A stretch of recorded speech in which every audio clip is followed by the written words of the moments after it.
Hello, everyone, and welcome to Refractions of Pride's Living for Cis. Please make sure to visit the festival website to make a donation to the Forney Center and help save LGBTQ plus youth from homelessness. I am so excited to be here once again. This is my last night on the live with Refractions of Pride, and I'm so blessed to have been given this opportunity and this stage to use my voice and bring on some other folks to bring their voice and chit chat. So thank you for joining us.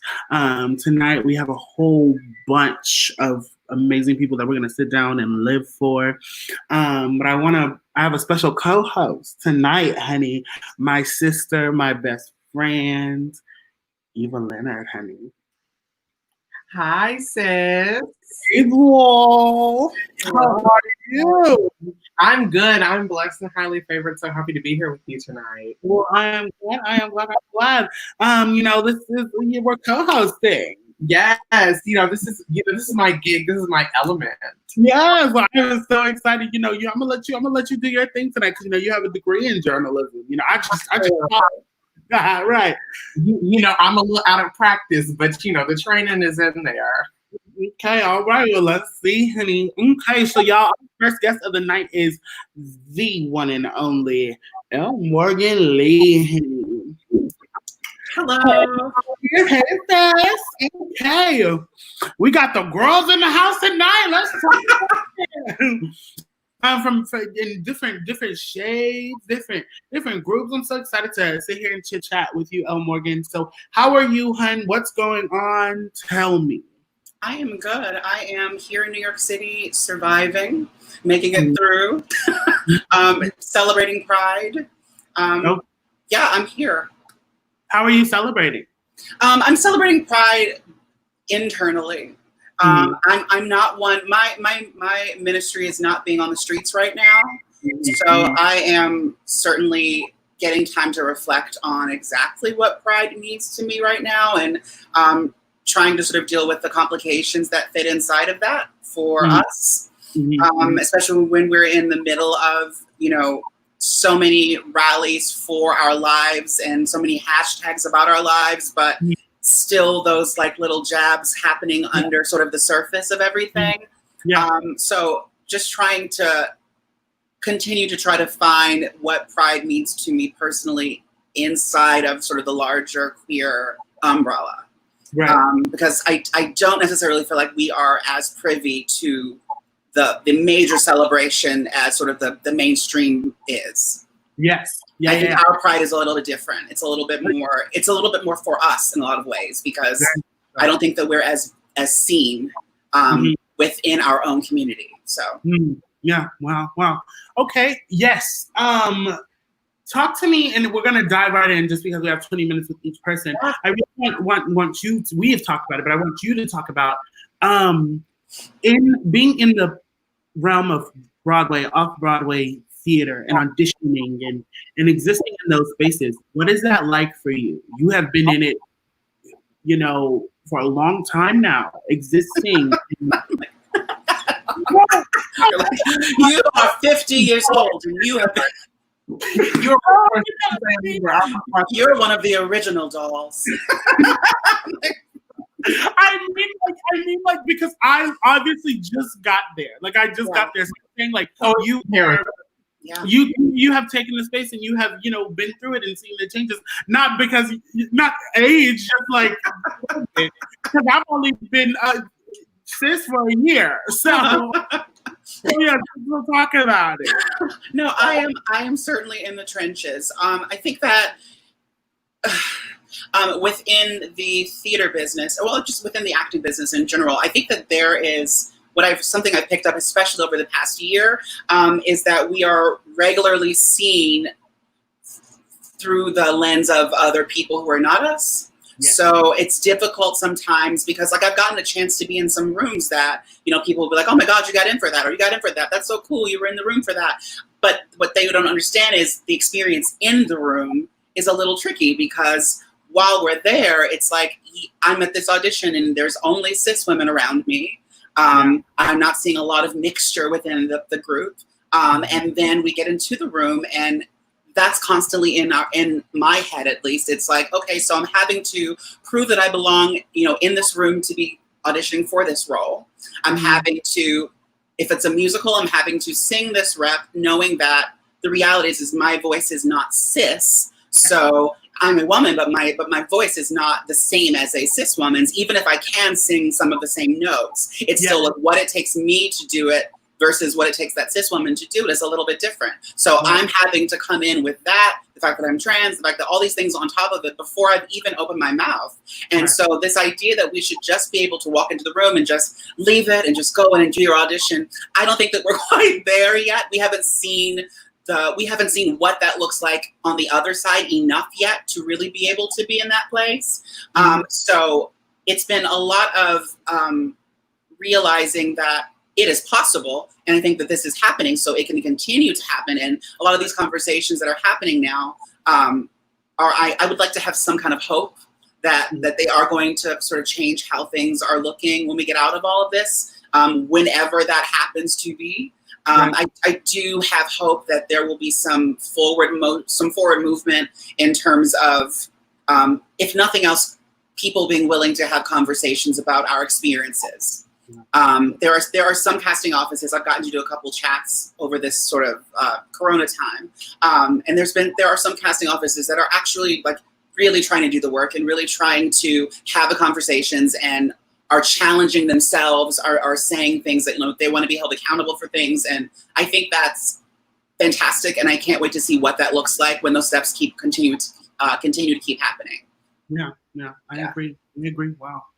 Kind of going into that, like that is kind of like a very interesting kind of realm that we're in right now, because Broadway isn't really, isn't a thing. There is no Broadway now. Yeah. So this is a wonderful time, I think, as we move forward to, for some real transformational change. And so currently, or, in your acting career, what has community looked like for you? And like, what support have you had as, a trans woman, as a Black trans woman, navigating that space? And then what do you think moving forward, as we talk about that transformational change, what do you think that Broadway or casting directors, people can do to further that support or kind of that change so we see more trans representation on the stage? Sure.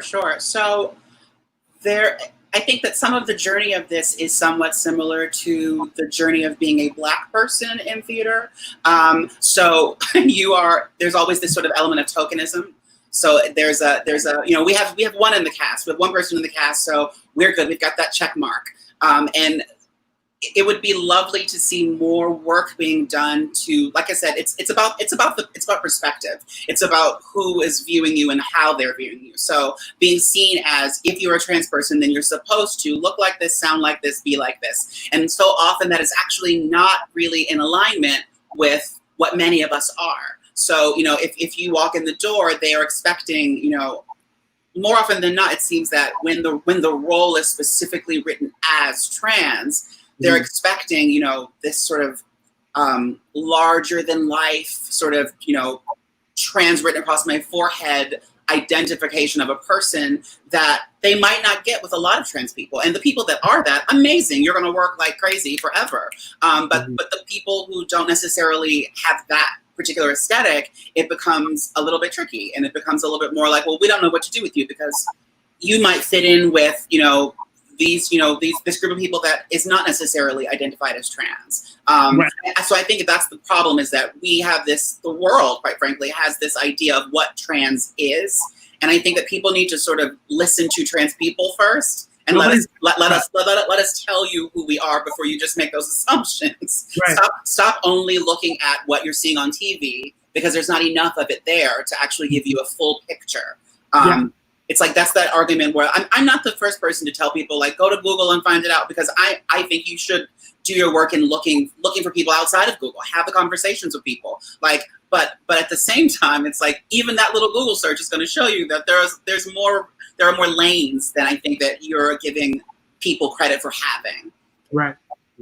I mean, this is like, and I'm speaking from like a binary trans experience. So like, that's just like grazing the surface of things. The fact that there are non-binary identities that are really sort of blowing out the system of what gender is and what it looks like. So I think that like that's the fact that, I mean, oftentimes, quite frankly, we're getting lost sort of in the shuffle as a result of the conversations that non-binary people are having about gender. So it's like a matter of wanting to make space for all and making space with what is there and really challenging. I just think we need to be able to challenge people more and challenge and investing specifically in trans creators. Because if we can tell our stories, then you'll get the lesson of what that looks like. And then you can pick up and go, oh, now we know, so ...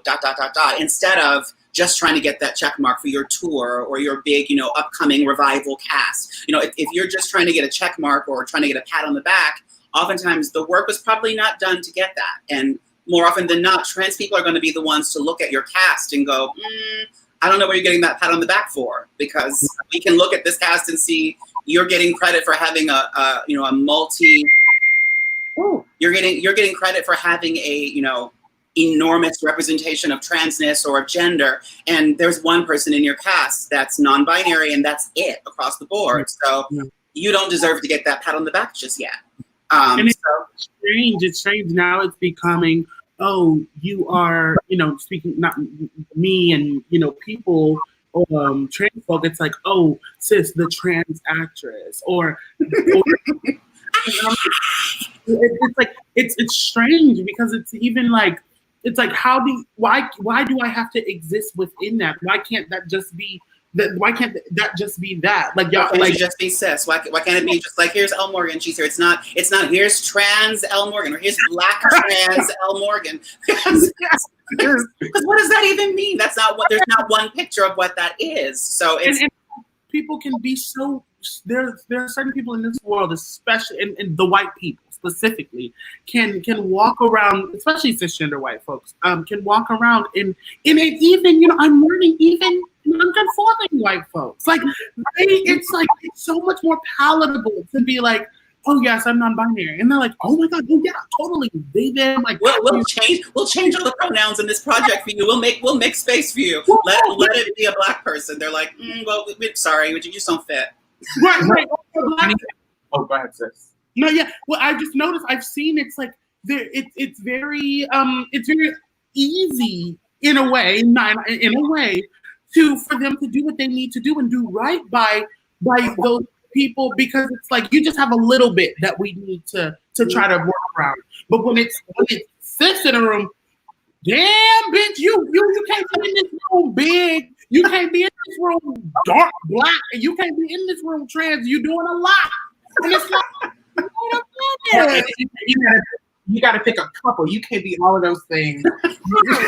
You marginalized identities on the way. You got to drop them. Which is so funny because, like you're saying, it's much easier for a lot of white people to exist in these marginalized identities because we in the United States, because that's the only framework I can speak from, white is by default, and so there's nothing different about white. If the thing that is different about you is you're non-binary or you are a fat person or whatever, that is more palatable because you're white. But growing up, this isn't even a gender thing, but I didn't even think black people could be gay. Like, to me, that was some white people stuff. But and it's not even anything that my family said. I don't remember my family ever even mentioning, even in a negative way, like gay folks or trans folks. But to me, I think until I maybe got to like middle school, I was like, gay stuff, or I didn't even have a concept of what trans was. In my mind, I knew, but I didn't have in my mind, I just could not conceptualize queer or trans black people because I just didn't see it. Wasn't an option. I saw the white gays. Yeah.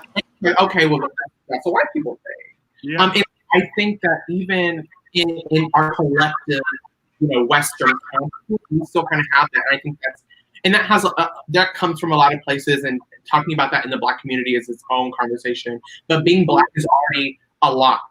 Yeah.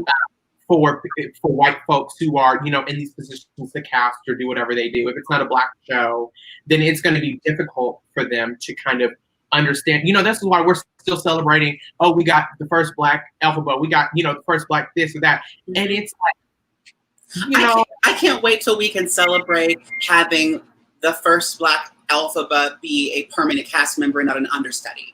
I can't wait till we can celebrate it being someone who, and there's nothing, I'm not snatching anybody's accolades from them, because I think that's incredible that they're getting to do the role. But it's that same thing of people sort of getting that pat on the back, and I'm like, you're getting this big celebration for not taking the chance at like actually changing history, at actually making a choice. That's because the thing is that I love that you use that as an example, because it's such a perfect show to do that with, because Alphaba is quite frankly, it's built for someone who is marginalized. The role is built for someone. It is someone who is othered, someone who is pushed out, and so I think that like white women surely can connect to that. But it's gonna, the minute you put a Black person in that track, or the minute you put someone who is a part of a smaller group in that track, it's going to bring so much nuance to all of the scene work, all the songs. It makes a difference, and it's frustrating to me that I think things come so much down to it being about the bottom dollar, and the fact that the people that when you look into the audience,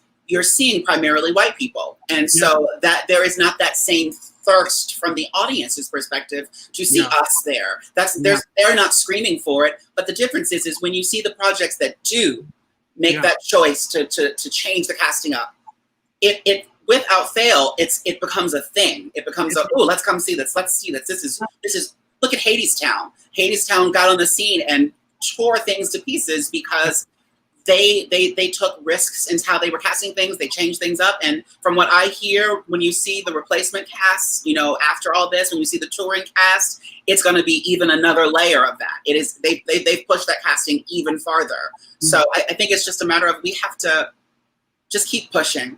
I think if we keep pushing and keep doing what we're doing.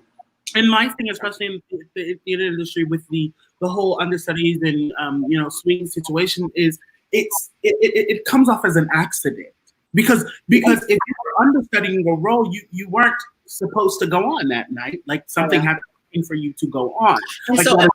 And so even with that, I will say that the thing about the swings and the understudies in shows, it's very often that the swings are some of the most talented people in the entire cast, because those are the people that are able to not only learn 1, 2, 3 roles, but then sometimes their own track on stage too, and have to be able to sort of fill this space at a moment's notice. So it's like I never want to take away from the people that are like swinging and understudying tracks, because quite frankly, those are the ones you need to watch out for, because in many ways that's the stars in the show. Exactly. And but my thing is just like, and then when you make that body a colored body to only two eggs what is the word when you're like only like a last minute or like a only to like a sponge, like only to exasperate, like I don't know, something like that. Only to use it not for its fullest potential. It's sad. It's when that. Yeah, it's sad. And I hope that with these conversations and what we're doing right now, we can keep this torch going. We can keep running. But all right, El Morgan, we are going to have you go backstage for a little bit while we talk to Ashton and Ian, and we are going to bring you right the fuck back. Awesome. All right, thank you. All right. Hello, vlog. Oh, it popped up. I was like, it's gonna give me a minute. I was like, I'm gonna have a sip of my drink. All right, that's okay. I'll take a little drink. I'm still gonna have a sip. I need me a drink. All right. I'm also sweating in this room. Do y'all see how I'm glowing right now? Jeez. Yeah. H-Town is in the house, honey. H-Town is here. Ashton, you're from Houston? I didn't know that. I am from Houston. I grew up all around. I was in 3rd Ward. I was out up in the north. I was in Atascocita. I grew up in Crosby down the street. Yes. Okay. I got kid in 3rd Ward. Yes. Maybe Eva, cousin Pookie, Maybe we're related. Right. Okay, Ashton, I'm so excited to have you on tonight and speak to you. First, I want you to tell the folks at home, how do you identify? I identify as gender fluid, gender queer, non-binary, the things. Yes. Is there a difference, would you say, between non-binary, gender fluid, and non-conforming, or are they just? I think that they exist under the same umbrella. I'm still navigating the world, so I feel like at times I'm not the best person to speak on this, but I think that, say that again? In terms of your journey. Yes, and in terms of my journey, they exist under the same umbrella for me. I like the term genderqueer or gender fluid because I think that gender exists on a spectrum, and each day more and more I come to find out that I don't exist on one end or the other, and then I'm like trying to figure out where along that placement I am. Yeah, totally. And when did you explore that? When did you figure that out, or come to that point? Well, so it's really interesting. I had one of my best friends who's like always been like watching me. Like we had a conversation, I think about, I want to say like 6 months or a year ago. It was like, you've always been exploring these things. And I think that's very true. I think that I really sat down with myself when I moved to New York and was like having a conversation with my mom about gender identity and sexuality and how, you know, those things are separate from each other. And I was like trying to sit down and explain that to her. And I was just like, listen, I was like, I'm trying to figure out my journey and I need you to be on this path with me, whether you like it or you're not. I just need you to respect that. So yeah, and then I think that it's really interesting. I feel like sometimes a lot of other people see things and see how I'm navigating things. So it was really great. Ian actually wrote a show that's like pretty much based around their experience of sorts, and I was asked to be a part of that. And I remember sitting down with her at one point being like, I don't know who I am. Like, I'm still asking these questions about myself. But, and she was like, I want to challenge you to like, you know, step into that and like own that and like find the power in that and find the power in like your pronouns and not letting, you know, other people try and place what they believe you are on, you know, your identity. So yeah. Grateful for you, girl, if you're listening right now. Yeah.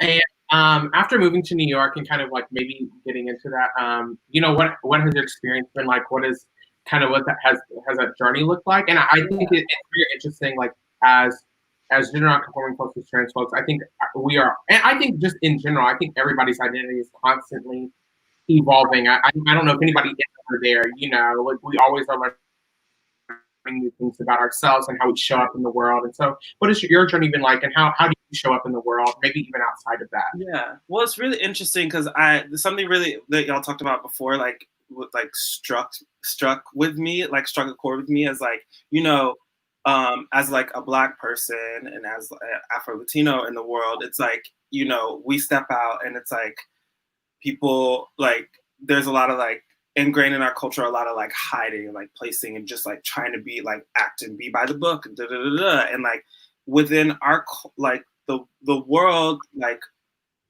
of like being gender fluid and things like that, like the whiteness is more acceptable, you know. So it's like that journey, it's like, oh, people aren't giving our voices a chance to even be seen. So it's been interesting, and I found like I have to catch myself and call myself on this too, because like I find myself hiding and trying to be like stuff and be like, okay, like I present like very masculine in these like areas to get a job sometime, and that's like horrible, and I shouldn't be doing that, you know.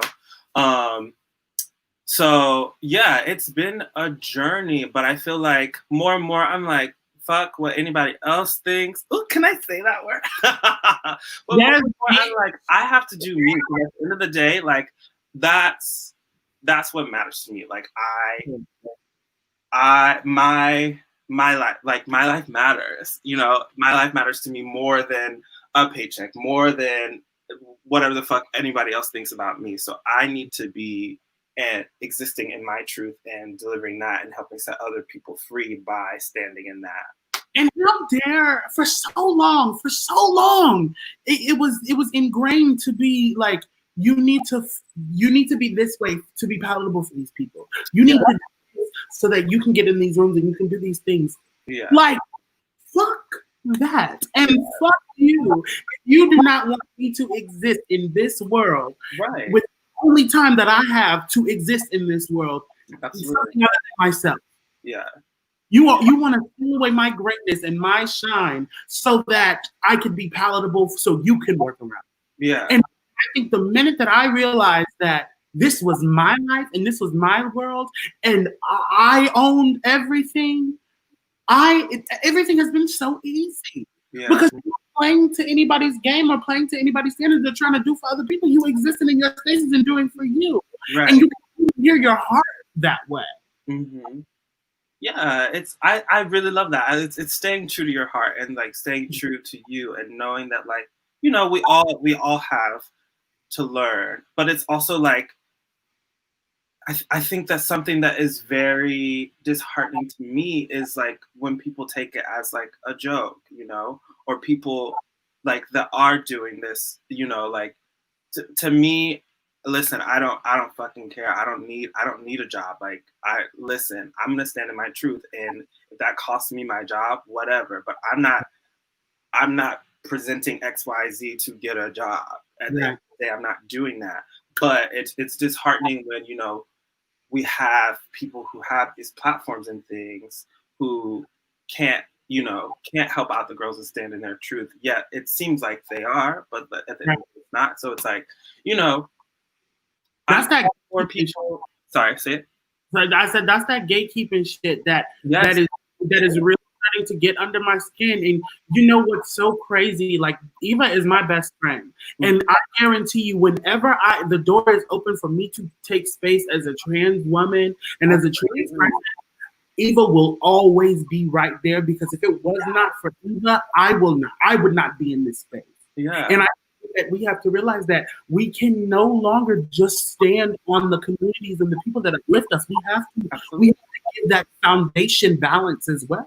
Yeah. We have to. It's a wheel. You know, I don't know what else. I think that's this is kind of a really interesting conversation. Ashton, you said the word stealth, and I think for a long time in my own journey, like understanding my identity and my transness, I kind of always knew that I was outside of like the gender that I was assigned at birth. But I mentioned earlier, I never really had the language for it until I was maybe a very young teenager, which is earlier than some people do. But it was never anything I felt that I could express so that I could be.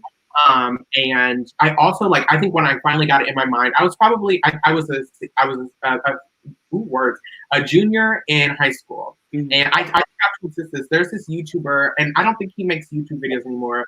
His name is Ty Turner. He's a white trans man. Mm-hmm. I think around my age, but I remember he made this video called "How to Know If You Are Transgender." And when I tell you, I used to watch that video every day, and in my mind, I was like, well, this isn't me, but this is a real nifty video. Mm. And so when I finally came to terms with like, okay, girl, you watching this every day for a particular reason. My goal then was like, okay, I want to I didn't know how I was going to do this. I wanted to transition real quick and live stealth, because I knew, because I had also, for years before seen Paris is Burning, and I started to kind of dive into queer and trans media kind of earlier than that. And I just knew as a trans person, it's very dangerous. And I think we're still living in a very dangerous time for trans folks, for gender non-conforming folks. But I think with the increased representation, this is why it's so important that trans creators and trans artists are uplifted and moved to the forefront so they can create this content, so that trans youth don't have to feel I can't live out loud, or I can't come as me. I have to water myself down, or I have to pretend that this isn't a part of me. Yeah. And I think it's so interesting because we're kind of moving there a little bit. We're not completely there, so we're still in a very dangerous, environment. But more and more as we go on, we're seeing more trans people in the media. And so it was just really interesting. What I think is really interesting about what you're talking about right now is as we all get more access to these things, as stories of different variations are being told. It's also the other voices too that don't agree with that are getting louder as well. Or, you know, like, as we can see in the media, I mean, we don't have to bring it up right now, but like, you know, like those people as well are like coming out of the woodworks being like, no, like you're like trying to tell us that our lives aren't valuable. And it's like, that's like the double word that I can't find right now. That's like, that exists. And I think it's really important when I'm like, I have to consistently like honor my trans sisters, you know, that came before me and that like are working right now ahead of me and paving that way and honoring them and listening to them and like, you know, letting their voices be heard and amplifying their voices and saying like, listen, like all of our lives matter. Yeah. Period. You know? Yeah. And I think that for so long, and that's something we're going to talk about as a group, but in the Black community, I just feel like we were always, Eva said it earlier, you know, I didn't think being gay was a thing that Black people could be. Like, me too. I was like, the white people stuff. I did it for a long time. For me, like, you know, like when I first like started my identity, you know, I was talking to Eva and you know, she was like, well, do you want to go by they them or whatever? And I was like, that's white people shit. Like that don't make sense for me. Like I can't see myself in that. I couldn't take any space as they them, and it just didn't process to me then. And now I understand it. But sis, I sit in so much more comfortably. Yeah. And I just find it interesting that it's like even still, like, my own father like thinks that a part of me, a huge part of me, and something that makes me great is invalid, and it's strange to me. On that, I mean, all of us are from the South. I mean, I grew up in a like very Southern Baptist like community, like a very conservative community, and like I just remember like, you know, like I wish that I had the knowledge now to stand up for, you know, the another community member in my church that like was so outward and so like outspoken about like their transness then. Like I wish I had that power then. But yeah, it's in, like something about it. I mean, you know, I will like take everything back to slavery, you know, like everything goes back to that. Like something has been ingrained in the culture that like people that make people afraid to be like themselves, which is so horrible, but we're moving past that. We are. I believe that we are. Yeah. And thankfully, you know, so. And, you know, I think it was Dominique. I hope I'm not misquoting that. I think it was Dominique, you know, who plays Mother Electron Pose, said, you know, it's great because we're getting more representation in the media. But when that happens as well, we're going to get more hate because we are being pushed to the front of the line, and people are seeing that and noticing that. And so, you know, I believe it always has to get worse before it gets better. But we have to train ourselves in this moment that the spotlight is on us. We have to be ready, and we have to all hands on deck. You know, and I'm very happy. What else to say? I was just gonna say that's very scary for me. You know, being asked to like come and like talk about your story. I'm like, I don't have it all right. I'm still learning, you know. Yeah, it's like when you're ready, get out there, you know. Exactly. And I you know, I feel like, you know, you can always ask for forgiveness. So, you know, you better you just do what you can. I feel like the spotlight got put on me, and I was like Marilyn Monroe, but all right, here we go. Let's get on this roller coaster because we ain't got no choice, you know. And I think that in life, if you are not fighting the good fight, what are you doing? Because there's always something to fight for. Because if you stand for nothing, you'll fall for anything. And if you riding the fence, you're not going nowhere. You know, and I believe that if there's a way that me using my voice and me using this vessel that God has blessed me with to be this person and live this Black life and this thick life and this trans life, and I can use this loud ass voice that I've been given to change, affect change, and make a difference and represent some folks that didn't have that before, that's what I'm here for. And I've never been as fed as I do now. I love theater. I love performing. I love a lot of things. But right now, I'm good on all accounts because I'm doing what I was here to do, what I was called to do. Listen, this is what I've been saying to people in different meetings. I'm like, listen, this is going to be harsh, but Broadway is dead right now. The theater is dead right now. And she does not need to come back until we have made the changes that need to be made. Right. Listen, like I strongly believe, and I don't want to come back to it. Look, like I barely even touched it. But like things need to be changed and quickly. Yes. And we have time, so why not? Yeah. Absolutely. And I think that even in, as Black people, actually you talking about coming from a very like religious conservative community, same cis. I know like, you grew up in like a similar environment as well. And so I think it moving forward, I think just as Black folks, and like this is something that we need to take with us. I think this is something that our cis siblings have to learn and take with them as well, is that queerness and transness has never been separate from Blackness. And I, a way that I show up in the world is I'm a Black ass spiritualist. I'm all down with the ancestors and the Orisha and all of that. And that's just something I carry in my lineage. But we all have queer and trans and what we would consider gender non-conforming ancestors and spirits on our side. And so, that has never been separate. We have been indoctrinated into believing that is separate from who we are as people. And, now people are not to get into a negative spiral, but people are, you're Black before you're this. And it's like, no, we show up in the world as all of these things. Yeah. As Black, as trans, as gender non-conforming, as disabled, as fat, as immigrants, as all of these things. These are all of these identities that we encompass, and that is okay. And we have to learn how to accept one another and uplift each other. Because like you said, Broadway, the world, the economy, all of this stuff that's getting messed up, none of it needs to come back until, as a community, as a country, we come together and we're like, all right, all this that we've been doing for a while, it's been cute, but people are dying. We got to figure this out. We can't, there's no going back. We have to move forward. So we have to be able to celebrate, our LGBT Black folks, because we have our people have always been in the front of the movement, and willing to risk it all for.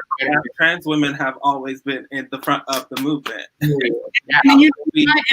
If you and the thing is, here's the thing, and not to diminish anything, but just to, if you even wonder why, the quickest way to realize and understand why Black trans women especially have always been in the front of the movement is because to exist in this world as a Black trans woman, to even go to the grocery store and look like this, I ain't got no makeup on, all I got nails, my hair, I'm just myself, nothing other than I'm stripped down. That's a protest in itself. That's a protest in itself. I can't go anywhere without being stared at. I can't go anywhere without pointed at or being laughed at. That's my protest. So yes, Black trans women have always been at the forefront because we are so easily identifiable. We walk into rooms. Lose, baby. What say they do? I said, and because we have the most to lose. Everything to lose, and it's so sad. But you know what? That's why I'm here. I'm gonna do what I can, and we gonna do what we can, and that's what we're doing. And I'm proud of us for keeping on, and fighting that good fight. Very absolutely. Yeah. But yes, Ashley. So if you can go backstage for us, and we're gonna call you back in, ruminate me, get your thoughts right. And we want to chat next with the founder herself of the Oprah Project, Miss Ian Phil Stewart. Bitch. Hey, darling. Thanks for having me. I'm so happy for you to be here. Real hot girl shit. What's up? Not much, girl. Not much. I'm exhausted. I understand why. I understand why. Well, Ian, thank you so much for joining us today. Let's start off by talking about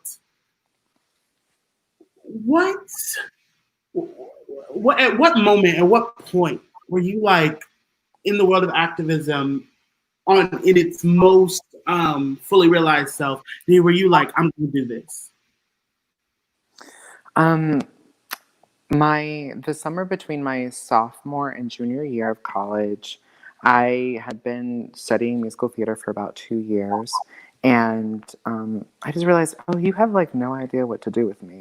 That's not cute. Yeah. So I went back home to Birmingham, Alabama, where I was raised, and I was introduced to an activist by the name of Sarah Young, who first activated me. And from there, kind of, I'm in the business of like, you can do anything besides theater, do it, because it's such a tough business. So I was like horrified at the idea that I would do anything besides theater. But then I learned about the history of Auguste Boal and theater of the oppressed, and sort of the long history of using theater and storytelling as a tool for social justice. And I'm starting to see that, and I'm starting to understand that from my journey. And I want to talk about that. Like I've known you, I want to say, just in this quarantine. But the time that we have spent together, it has been enough for a lifetime. And like, it's just so beautiful for someone to be able to share everything they've learned and open up their satchel and be like, all right, here, this is what I got, boo. This is what I got. Keep it going. And you and Eva both have been that for me and have done that for me. And I think that we have to realize that is the most important step. Like, that is sharing that knowledge so that you can plant that tree and walk away. And while you planting seeds, the tree sprout, get up, walk some more seeds, and that's how a movement happens. That's how growth and change happens, by us sharing knowledge and spreading the wealth. And I think this gatekeeping, and I want to talk to you about gatekeeping. This idea of gatekeeping is what the fuck is holding us back. Mm-hmm. Absolutely. I mean, what was the question in there though? Because I was like, I agree, sis, but what was the question? my co-host, I was like, I mean, yeah, I agree with you, sis. That's how period. I'm like, well, all right, Ian, thank you so much. I know. I was like, oh, okay, bye, girl. No, maybe my co-host can help me out find the question. You don't know. What do you want to talk about? I just want to talk about like how important it is for us to spread the wealth with each other, and make sure and keep have a space for each other, and talk about gatekeeping. Well, I mean, like, I'm obviously wearing my "Sisterhood is How We Survive" T-shirt, so like already I kind of I always believe that Black trans women loving, supporting, and uplifting and empowering other Black trans women is like the only way for us to move forward. And for us as Black women on the whole to be supporting each other from all experiences, I think is incredibly necessary. As far as gatekeeping goes, I think that it is like gatekeeping is a weapon in the toolbox of white supremacy. And I think that there are many people who white supremacy is working through. And that is, and I think that like each of us who is interested in the liberation of Black people have to do that internal work to figure out, how is white supremacy working through me, and how do I combat that? Yeah, totally. No, absolutely. I think that we have to, everyone, I think we have to kind of unlearn, like you said, the indoctrination of white supremacy, because we were all, if you are in a Western country, you are born into it.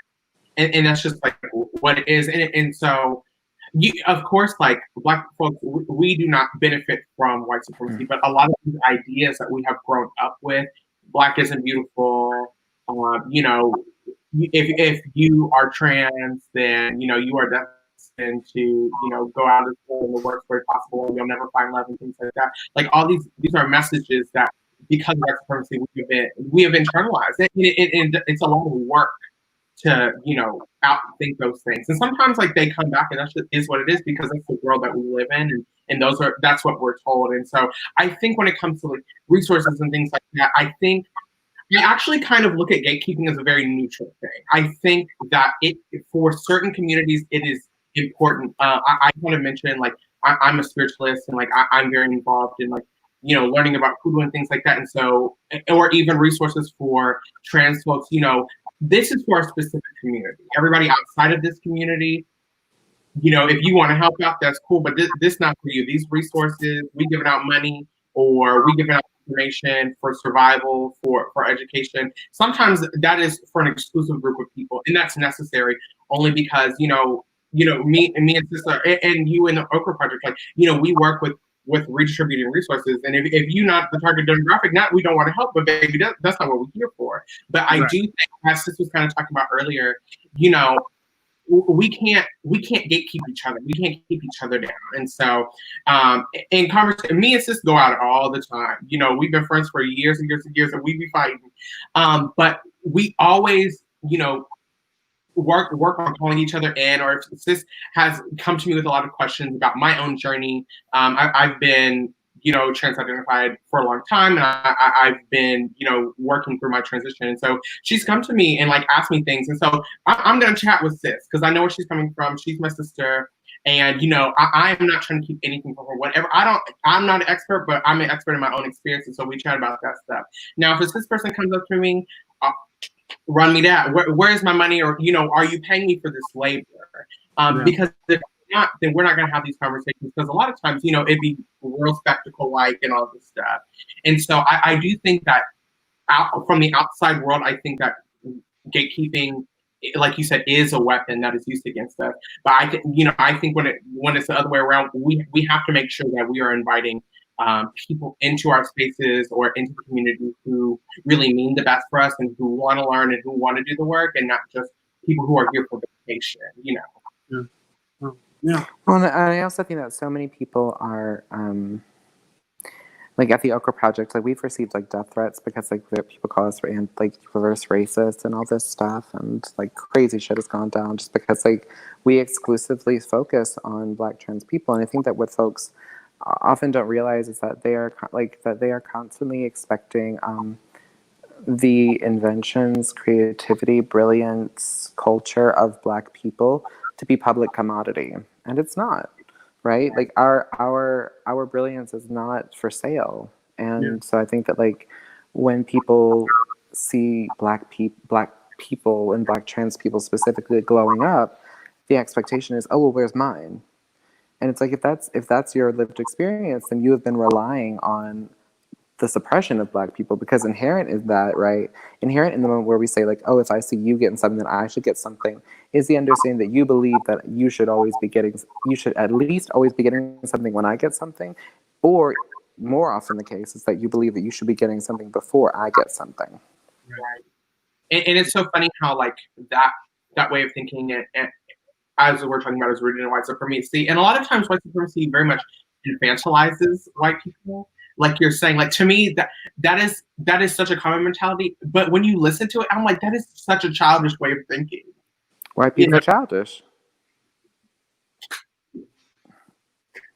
I mean, if you haven't had to, I think that if you like, and I mean, I feel like that is grounded in like actual like social and political and historical like grounding, is right. It's like, that if you are like white people in this culture and society are completely coddled because they feel the world revolves around them. White people are so coddled that they are threatened by other people saying that they matter. That's childish. Absolutely. And I think a lot of people are talking about this now. I think a lot of people are now learning about Black Wall Street, which was in Tulsa, and other like Black history things. I'm like, oh, I didn't know this. And it's just like white people like just to like continue this masquerade have like completely rewritten and have a different understanding of history than it really happened. And of course, history is kind of subjective because it's written through the lenses of people or whatever. But I'm like, I remember being in high school. I don't know how this conversation came up, but there was a white boy who I think I was like, there are more Black people and people of color in the world than there are white people. That just is what it is. Like, that only makes sense if you look at a map and look at all the Black and brown nations and you look at the white nations. White people are just outnumbered. And I remember this white boy was like, that's not true. There might be more, dead Black and brown people. I was like, that don't make no sense. And it's like, there might be more what? Right. Like he was like, there might be more like Black and brown people who are dead than white people now. And I was like, okay. I was like, so you even then, will make victims of and murder Black and brown people, in abstract, rather than just accept the fact that white supremacy is a lie, that white people are just here, and then are not the dominant people. No one is the dominant people on this planet. We're all here, and so it's just so funny how like indoctrinated so many people are to that. And the frightening thing is that that little boy probably grew up to be a CEO or to like have control over resources and how they're distributed. Like this is the whole thing, is that these white people who have never had to learn what it is to live in the world are then given positions of power that are supposed to run the world. And it's like, y'all ain't even setting your own people up. Like, y'all can't even do racism right. Your ancestors set it up for you. It is in place. It's still working. Your ancestors were the only brilliance that white people ever expressed was when they created racism and how they constructed it, because they've managed to make it like so that it can live on whether white people understand how it works or not. And often that race and racism in this country literally profit off of white people not knowing that it exists. No. What do we and this is something I haven't really had the opportunity yet, but what do we say to our white trans siblings and our white non-binary siblings? How do we go through that? I don't have any very many white trans or white non-binary friends or people that I'm close to, and I feel like there was a reason why. I feel like the fight is just very different, and the understanding is just very different. And how do y'all navigate that? How do y'all go through that? I tell them you can donate to the Okra Project at www.theokraproject.com. Period. I think now I've seen a lot on Twitter. A lot of Black trans people are putting like their GoFundMe's and things for like transition costs. I would just tell them, like now's the time to uplift your Black trans siblings, your brown trans siblings. If you want to help, you might be white, but you're a trans person, and I know like a lot of times that white queer folks or white people who have other marginalized identities, they will typically choose their whiteness over whatever identity they have. But if you're trying to be about it, and if you're not trying to be like that, don't share your links. Share if you see a Black girl and she try to get something for her transition, retweet it. If you come across the Okra Project, the Next Generation Project, other crowdfunding organizations that redistribute money and resources to Black and brown trans folks, that's what you need to be sharing. I think a lot of white trans folks actually center themselves, and they get to a place where, as we were talking about earlier, they can live south, or they get to this level of desirability, and their transness just drops off, and they can just live comfortably in the world because, like we were talking about earlier, white is the default, and as long as you're palatable, like you look good, and you can move that way, the rest of it don't matter. But it's like, okay, whether how valid that is, like you need to be uplifting other people right now because it's not about you. Right. What is your perspective? What do you say? Oh, I don't know. I right now there's a lot of anger because it's just like I have to exist and do this and fight and exist in these spaces like this. But y'all not playing fair. Y'all don't understand, and y'all don't care to understand. And this last year, being in spaces in theater and in professional spaces with white queer folk, there's no care. There's no being like, oh, I see you, sis. I understand you. There have been more cisgender people to speak up for me and make sure I have been well kept and done right by than my queer white counterparts. And it's like, huh? What fight are you fighting exactly? What are you trying to do here? So I think that there's just a lot for me to try to figure out with that, but I guess that's not something that's I mean, I think also there is something important to noting that we are allowed not to date, talk to, or interact with white people. Right. We have that option. And the truth the truth of the matter that I found is that I mean truly the less effort we put into trying to like interact with white people, and the more effort we put into like putting that back in, all that attention back into ourselves to heal like the ways that white supremacy has affected us, and the more that we put back into our own community, the white people who can coexist with you and still keep it a buck will be there. Yeah. They'll make their presence known because they'll do the effort and the work to make sure that they have a reason to still be present, to still stay in conversation and in whatever with you, right? Like, but at the end of the day, it's like like the greatest decision I ever made was just to stop bothering.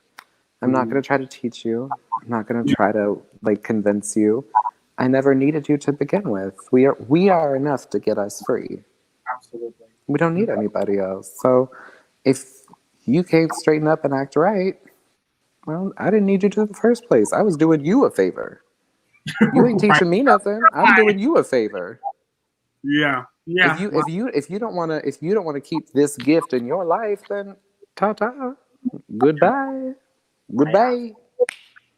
Yeah. Right. I also think like if you do have white folks in your life, you just can't. I personally, I've gotten to a place where I'm not afraid to challenge white people that I know. I don't have a lot of white friends at all. I can maybe name 3, but I'm a lot because of just where I work, like and where I live. I'm around a lot of white people, so I'm like, all right, you know, if I go to class and we reading about, you know, race theory or we reading about marginalization of people of color or trans folks, I'll be like, okay, if you want to be my friend, you're gonna synthesize this reading, and we're gonna talk about it.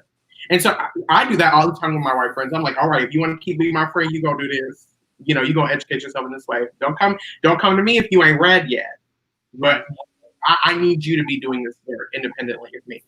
Yeah. And that's been working for me. And if they not willing, then we don't have to be friends. I got no problem with that. Yeah. So, Ian, talk to us about the Okra Project. Can you tell me what is the incorporation of okra in the Okra Project? The okra plant has for a long time in the community been a symbol of like community, lineage, solidarity, resistance. Specifically, during the transatlantic slave trade, okra seeds were sown into the hair of Black people, and we would take it from the motherland into this new territory that we were forced to occupy. And so that's kind of where like that symbol of community, of sustenance and lineage and solidarity and community, all of that comes from. And so we wanted to foster something like that with the Okra Project, something that felt like ours, something that felt like community, something that called to mind that strong history. Wow. Well, thanks for that. And y'all have been a lot of people right now. Talk to us about how excited have you been that the light has really been shown, thankfully, on the project, and you even like how has that you verified on Instagram? Let me find out. Girl, stop. There is so much joy anytime. Like I think that the reason that I'm able to take pleasure in this moment is because the Okra Project is what's blowing up, and then anything that's happening with me is just sort of a byproduct of that. And that's always how it should be, because the work is what's most important. And it can be really hard to do this work, especially when like we have experienced such immense growth in such like literally this month has changed all of our lives. And that's incredible. But it's a lot. It's a lot to hold. So I am definitely happy, but I very much need a nap. I feel pretty tired a lot of the time.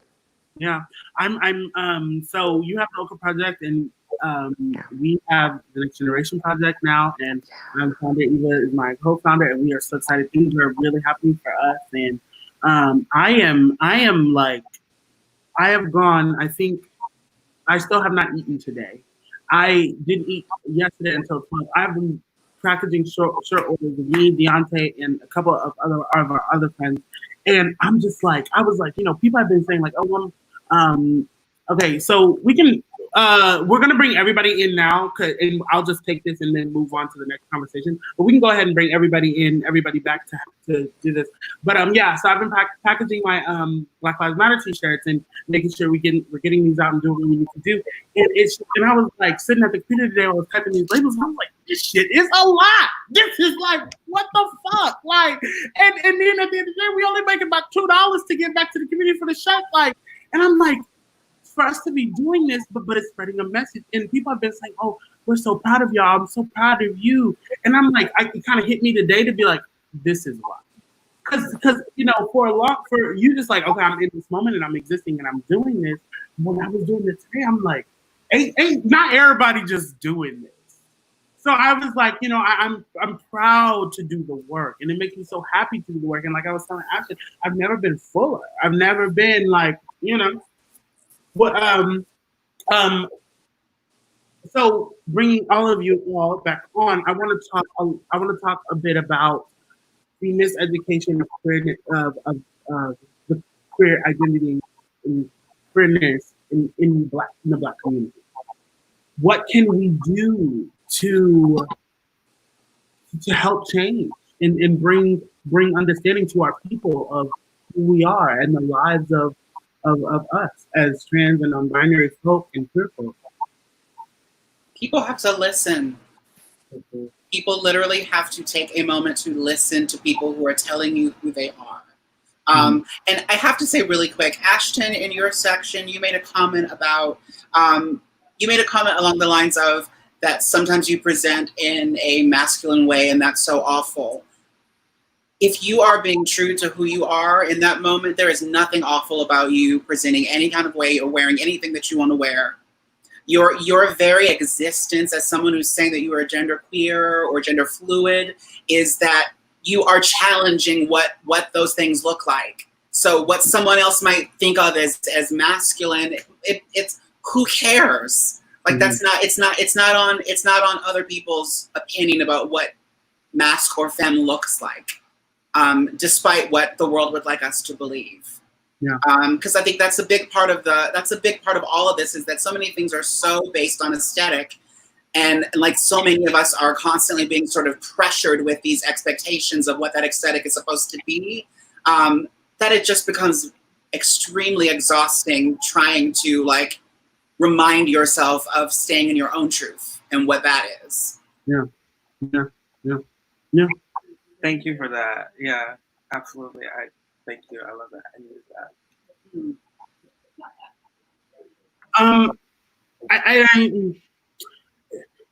I feel tired. Y'all feel like we all like, all right. Well, sis, you need to eat something as well. Yeah, girl, you need to eat. What is your address? Tell me your address, girl. Stop playing. I got y'all. I'm fine. I've been working at Target. I get the money. It's not about the money. It's just the work is being done. But going back to speaking about Blackness. It, like Eva said, and like we've all been talking about, being queer and being Black, it has given me the most issues. And it's so interesting because there's a lot of TV shows on BT talking about the Black experience. Thankfully, the Black entertainment television, like isn't the president of BT white? Right. Is that still the case? Because I think for a while the president of BET was white, which I was like, y'all, that's a statement. That is a statement about we are being fed what being Black is. And it's we look at each other and listen.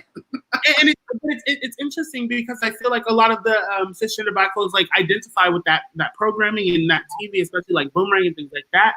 And I watch shows like that, and I'm like, I can never see myself existing. It's like my Black experience has been so distinct to my queer experience that I have not been able to fully partake in Black activities. Like I feel like I have my own section of the cookout that I go to, and growing up in Third Ward and growing up in Houston, the Black culture is very prominent, and I feel very much a part of that. But it's interesting that I feel I've always felt pushback, and talking about that with you all, like how is that? How have y'all navigated that? I think it's just important for us to kind of establish communities and in kind of groups that we surround ourselves with that love us and uplift and support us. So I 100% understand what you mean. I think in certain spaces that I've been in with Black folks, I 100% understand what you're saying, and I've been uncomfortable. I couldn't be myself. But as I've kind of developed my own understanding of who I am, and I've had more agency, because, you know, growing up as a child, like, we're not given a lot of agency over, you know, where we go or who we around for the most part. You know, you go where your mama go or your grandma go or whatever. And you just, you are seen and not heard. And if there's kids, y'all run over there and play. And you know, if you uncomfortable, you got to wait till they leave. But, you know, now that I'm in a space where I have more agency, I've been able to, you know, find a Black community that, you know, sees me for who I am and who loves me and who takes me in. And so I personally have never felt more at home in my own skin as a Black person, as a trans woman, as all of these things. And when I am around other Black people, cis or not, you know, queer or not, whatever. But I just think, like, it kind of goes back to our conversations about how we are indoctrinized into white supremacy. Like, all Black people have to unlearn those thoughts and those behaviors, because, you know, queer folks and trans folks in Black history have always, you know, been at the center of communities. You know, when we look back at different groups in Africa, and Africa is a huge continent, but, you know, there are groups still in Africa who have no concept of gender, or who elevated trans people or queer, what we would consider to be trans or queer people. And we've always existed in that way in our own communities. And so we just have to get to a place where we, as a people, remember our lineage and remember our ancestors and who they were and how they operated. And we had, all Black people have queer ancestors and trans ancestors. And yes, we have ancestors that wasn't shit in life, but, you know, we are, as a people, just as anyone, we are complicated and we show up in so many different ways. And so we just have to find people who celebrate that in all shades and however that may look. Yeah, and I think that, like, I was having a conversation with a friend the other day. I think that, like, you know, I think it's time for, like, Black trans people to have power, to be not just a seat at the table, but at the head of the table. Like, why is there not a Black trans producing league on Broadway? Like, that needs to happen. For the stories to get told and to get told right by us, that needs to happen. And until that happens, it's gonna be leveled.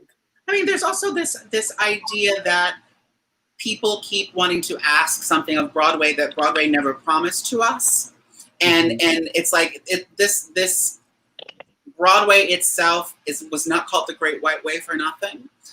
So it's like, if we want to get into a place where we're getting together some sort of, you know, Black trans league of producers or that kind of a thing, it's like people have to feel like that invitation was made for them before they try to push in. Because Black people, like, when we look at Broadway audiences, they're predominantly not Black. So, like, Black people weren't trying to blow up that Broadway house unless they're seeing themselves represented on the stage. When there's a Black show on stage, or there's a show that's led by Black people or Black producers, churches and everybody else would start coming out. The minute you say that project is Black and trans, you're going to start meeting some different sort of intersections of people coming out there. So I think that, like, it's also a matter of we maybe need to begin with trying to have whoever these people are that are able to be in the position of producers, having them getting into, you know, Classic Theater of Harlem, having them get into downtown theaters and BAM, having them getting into spaces that are already, like, celebrating our Blackness to begin with, and then stretching the walls from within that to start with, so that Broadway comes to us as opposed to us sort of chasing after it. Yeah. Right, absolutely. If they're not interested in telling those stories, you know, we have to. I'm not a proponent of Black capitalism, but, you know, we have to take our dollars and talent somewhere else. You know, because the Black dollar is extremely powerful in this country. If we can find a way to get it, if we can get our people to see us and to invest in us, it's like, that's just it's made to happen. I mean, Ian has a show that they wrote that is could very well like sort of turn the face of how people see trans people on its end. I think it's one of those projects that like you see the amount of nuance that is present in our stories, and you're like, this is the kind of thing that like we as actors and we as people who are theater people that we want to see. This is the stuff that there's nothing like feeling represented. So the people that are out there trying to make those steps to have us be represented, it makes a big deal. So it's like we have to invest in them. We have to invest in their growth and making sure that they're constantly being nurtured and that love and light is being pushed into their paths. Yeah. Yeah. Yeah. Do you have something you want to say, Ann?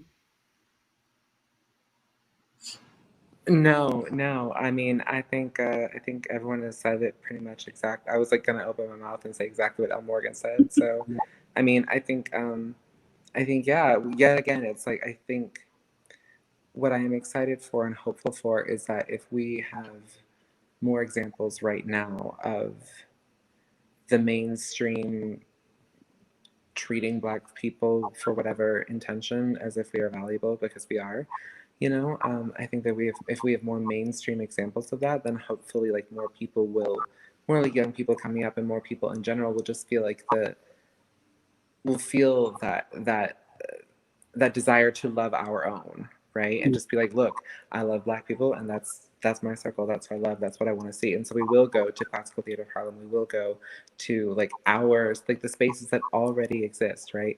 We had the Antonyo Awards, but there were already the Adelco Awards, right? And we didn't have like much like, you know, call out between that, right? And so I think that, you know, knowing that it's like there already are efforts out there, we do not have to exist in silos, and existing in silos is how white supremacy will continue to thrive, right? So that we can just like invest in our own spaces. And so I hope that like is what we're able to do kind of in this new space that has been, you know, forced upon us.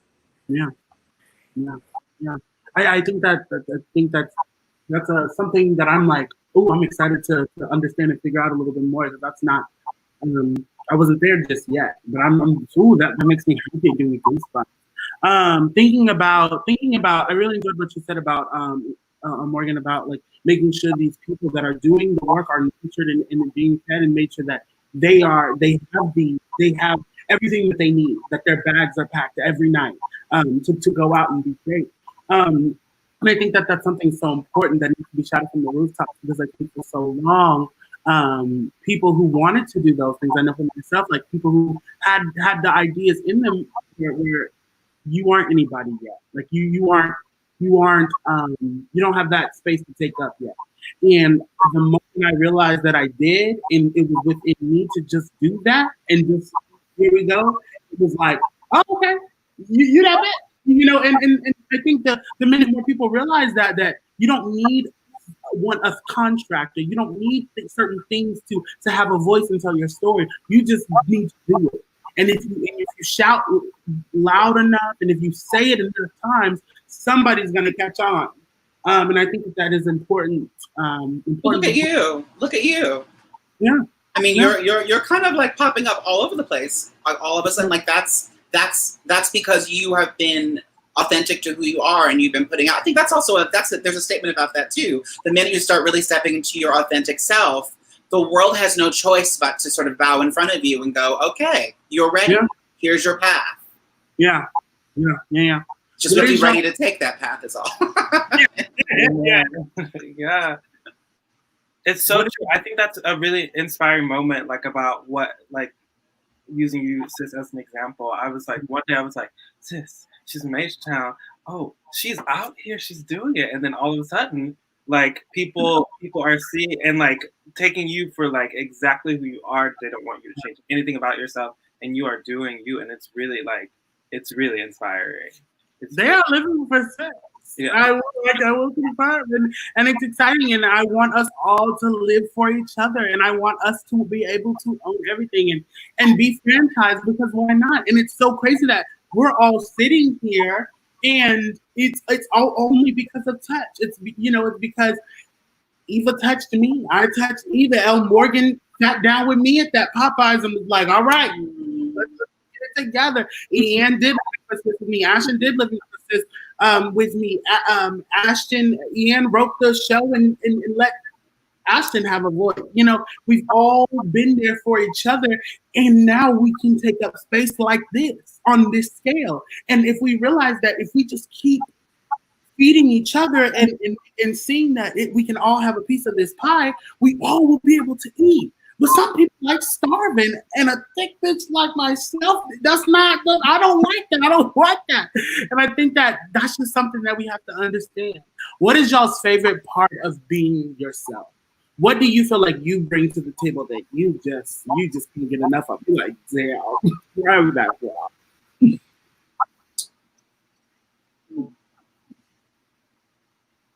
The silence. I'll go first. I think that. Huh? I say, you know, when you ask people about themselves, they certainly don't know nothing about who they are. Right. I think that for me, I think that I do everything with conviction, faith, and passion, and I always believe in what I do. There's nothing that I do that I'm like, oh no. There's no half step, and I believe that I do everything with conviction, and I think that because it is what it is, it's great. I'm gonna say I believe that I bring empathy to everything I do, because I'm someone that's really about bridge building, mm-hmm. and actually being able to have conversations with folks. Mm-hmm.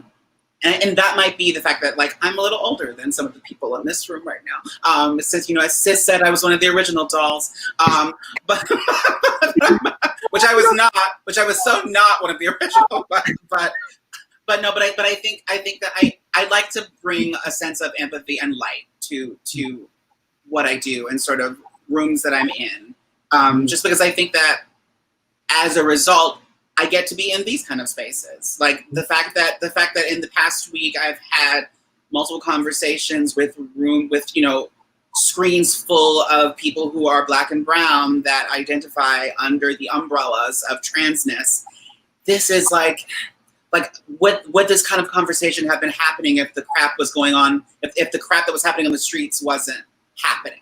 I feel like it's one of those like really unexpected gifts that comes out of everything going on, because I don't know that I've seen a lot of conversations within our community, within like the theater, the acting communities. I don't know that I've seen these chats happening amongst us, and I feel like the more people can see that, the more, you know, hopefully the more when people are working on things and looking for us, that they can look at these people and go, oh my God, look at this myriad of browns and colors and hair and energies and personalities.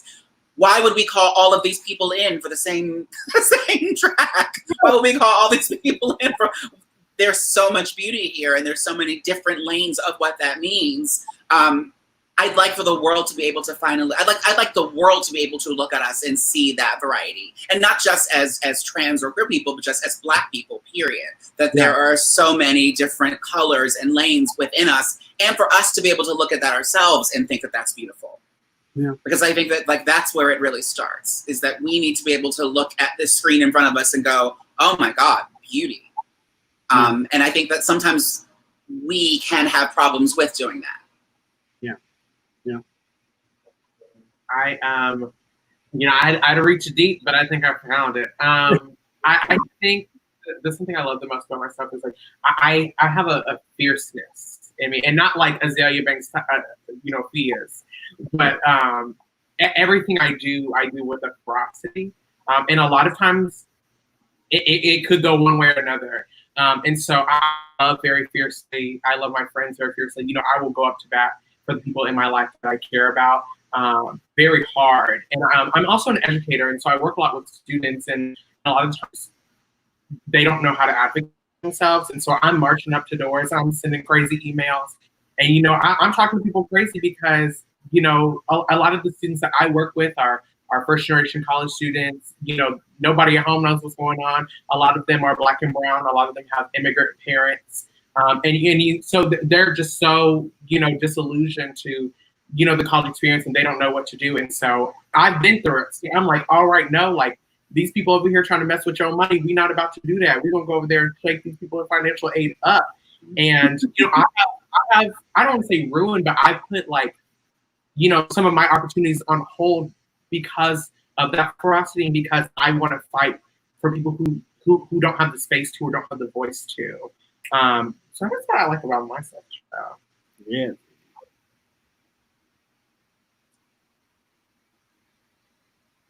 As for the year. I think that through, you know, I